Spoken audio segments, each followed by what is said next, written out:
In the autumn of 1891, a railroad crew working for the Kansas City, Memphis, and Birmingham line was drilling into a limestone ridge above the Locust Fork of the Black Warrior River in Blount County, Alabama. The line was pushing east through terrain that the survey engineers had already marked for tunneling rather than grading. The ridge at the cut face measured approximately 90 feet thick, formed from Mississippian limestone deposited more than 300 million years before the first railroad surveyor set foot in northern Alabama. The work was done by hand and by powder. Men drilled holes into the rock face with steel chisels and sledgehammers, packed them with blasting powder, withdrew to a safe distance, and then cleared the rubble with picks and wheelbarrows. Progress was measured in inches per day.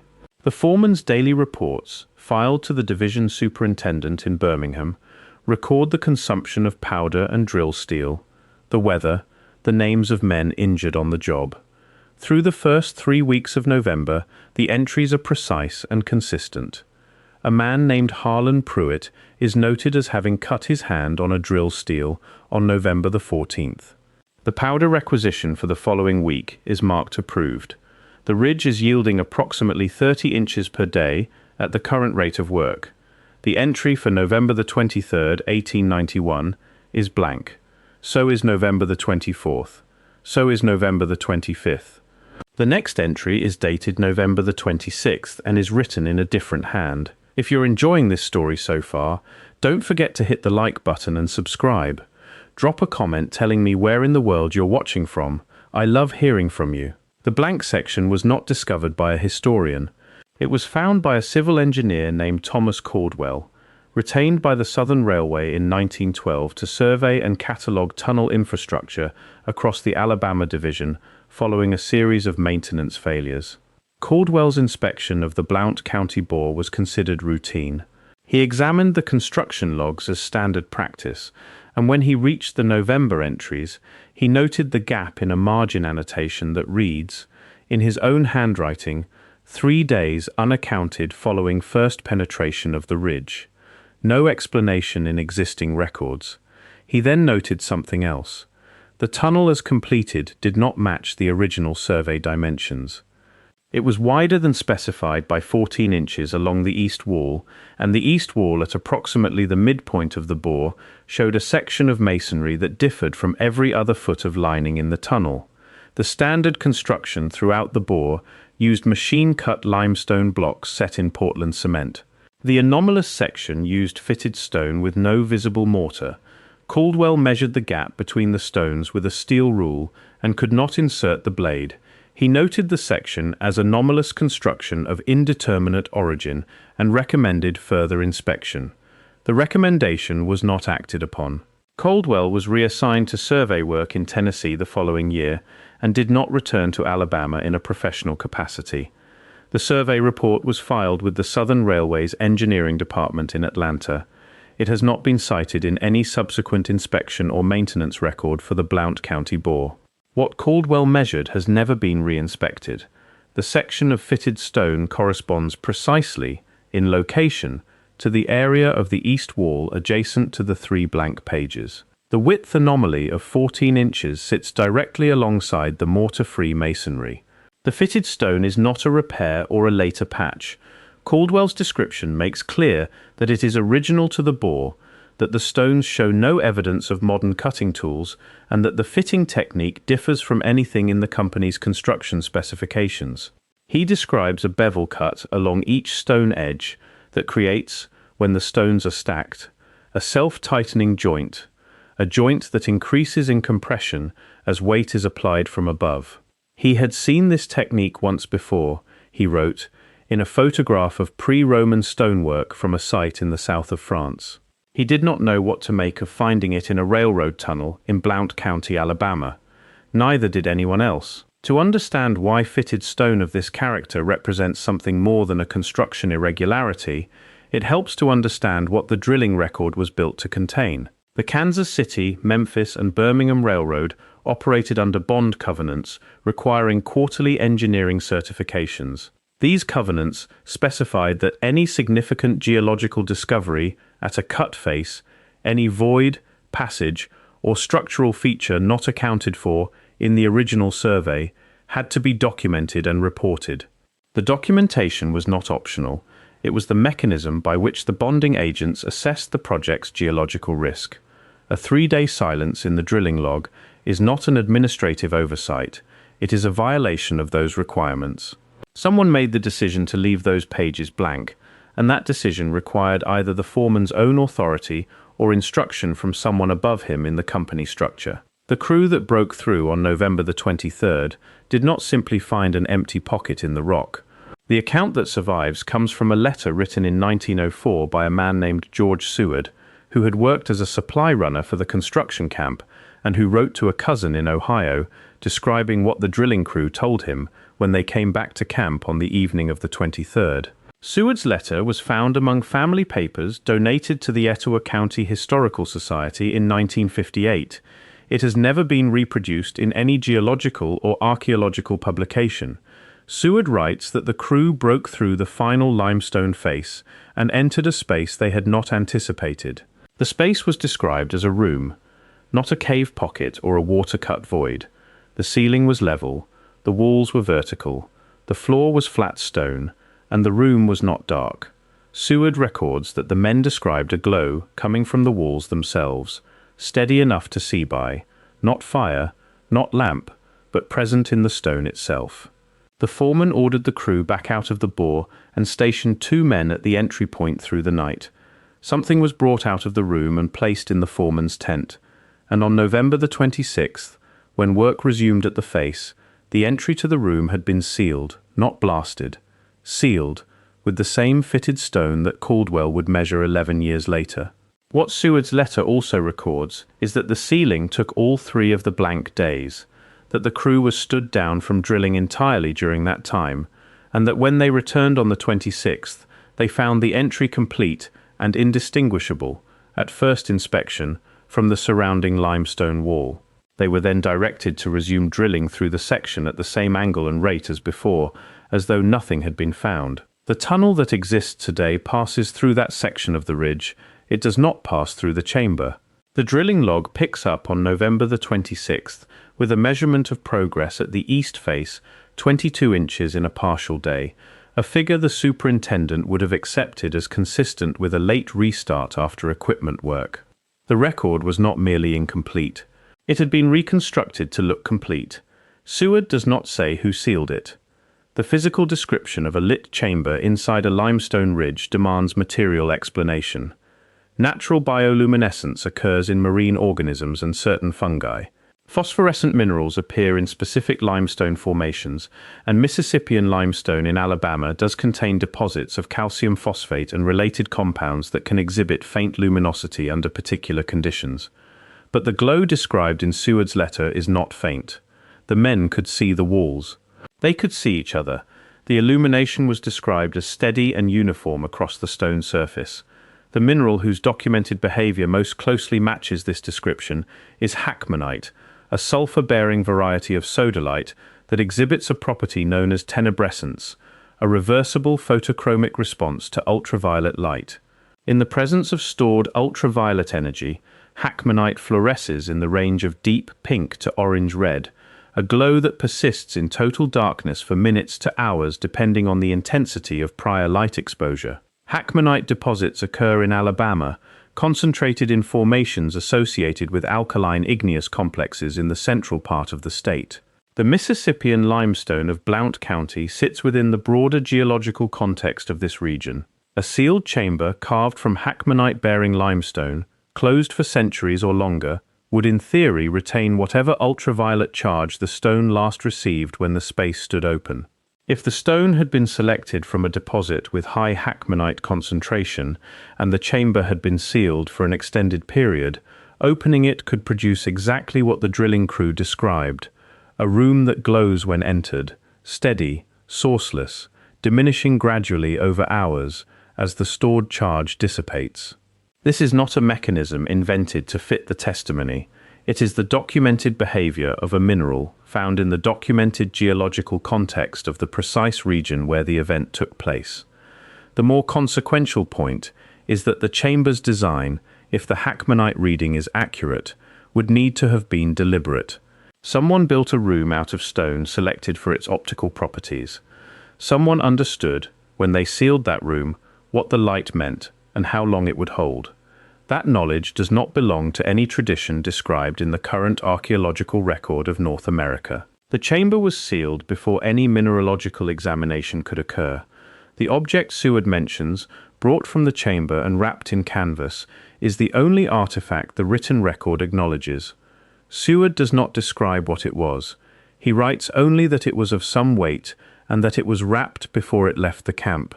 The foreman who directed the Blount County project appears in payroll records as Claude Morrow, contracted to the construction company from Georgia.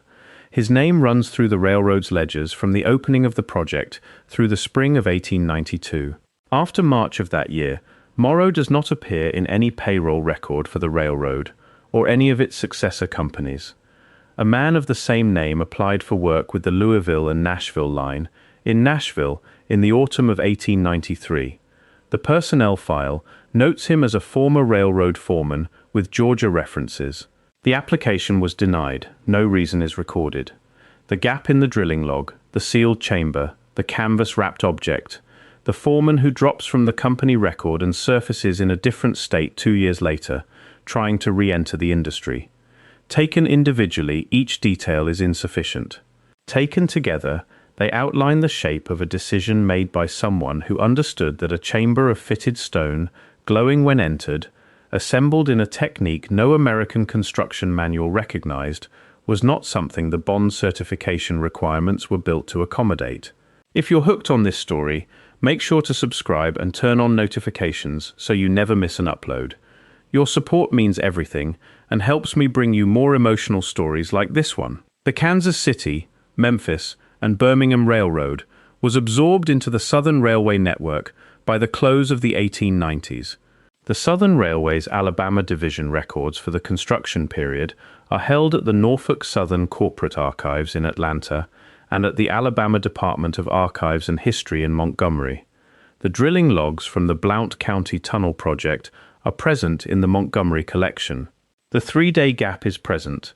The entries before and after the blank section are consistent with the surrounding logs in handwriting, ink, and paper condition. The pages for November the 23rd through November the 25th were not damaged, not torn, not water-stained. They were simply not written. The distinction matters. A damaged or missing page suggests an accident or a loss. A blank page surrounded by complete daily entries is a decision. The Blount County Tunnel is not the only place in Alabama where construction crews have broken into spaces they were not looking for. The pattern it represents appears across the Appalachian limestone belt, and the Alabama section of that belt has produced comparable evidence in the century and a half of industrial ground disturbance since the first railroad surveys of the 1850s. In the winter of 1863, workers digging a defensive trench outside Chattanooga, Tennessee, 20 miles north of the Alabama state line, broke into a stone-lined passage running perpendicular to their excavation. An engineering officer attached to the Army of Tennessee recorded the find in a field diary now held at the Tennessee State Library and Archives in Nashville. The officer noted the passage as approximately 4 feet wide and 6 feet high, constructed of fitted limestone blocks with no mortar, with a flat stone floor and wall surfaces he described as worked rather than natural. The passage was not explored past the point of breach. The trench route was adjusted to avoid the opening. No subsequent investigation is on record. At the end of his notation, the officer wrote that the passage appeared to run south. No one followed it. The passage's proportions, 4 feet wide by 6 feet high over its visible length, are consistent with a functional underground route rather than an incidental void. Spaces of those dimensions are cut to be used by people moving in a specific direction with a specific purpose. In 1907, a crew sinking a ventilation shaft for a coal mine in Shelby County, Alabama, 40 miles south of Blount County, encountered a horizontal void at 63 feet below the surface. The shift supervisor's report, filed with the Alabama Department of Labor, describes a chamber with worked stone walls, approximately 20 feet in diameter, circular in plan, containing fragments of fired clay and a quantity of ash, cold, resting on a stone hearth. The hearth was not natural. It was a built feature, flat-topped, assembled from the same limestone as the chamber walls, fitted in the same dry construction recorded by Caldwell in the railroad bore 5 years before he would write his survey. The Shelby County mine closed in 1914. The ventilation shaft was sealed at ground level. The chamber at 63 feet has not been accessed since. The mineralogical composition of the ash on the hearth was never tested. The fragments of fired clay were never analyzed. The chamber's dimensions were noted in a single line of a labor report, and that is the full extent of the official scientific engagement with a constructed underground room discovered beneath an active industrial site. In 1931, a highway crew cutting through a ridge in Marshall County, Alabama, 30 miles east of Blount County, broke into a space the crew supervisor described in a report to the State Highway Department as an opening of some size with smooth walls.